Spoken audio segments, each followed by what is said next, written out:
हमर खाए के मन करता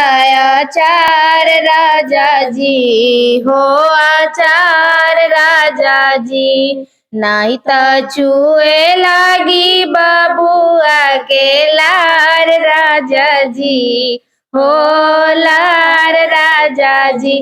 बर्तन हमसे ना धोआई अपना मम्मी से मोवाला बर्तन हमसे ना धोआई अपना मम्मी से धुलवाला हमर उठल बैठल भइल बा पहाड़ राजा जी हो पहाड़ राजा जी हमर खाए के मन करता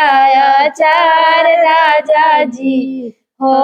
अचार राजा जी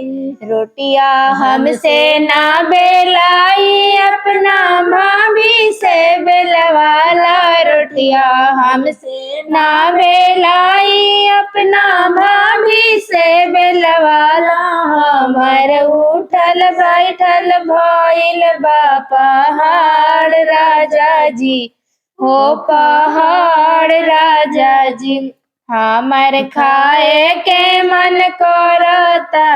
अचार राजा जी हो अचार राजा जी कपड़ा हमसे ना धोआई अपना बहिना से धुलवाला कपड़ा हमसे ना धोआई अपना बहिना से धुलवाला हमर उठल बैठल भइल बा पहाड़ राजा जी हो पहाड़ राजा जी हमर खाए के मन करता अचार राजा जी हो अचार राजा जी नहीं तो चुए लागी बबुआ के लार राजा जी हो लार राजा जी।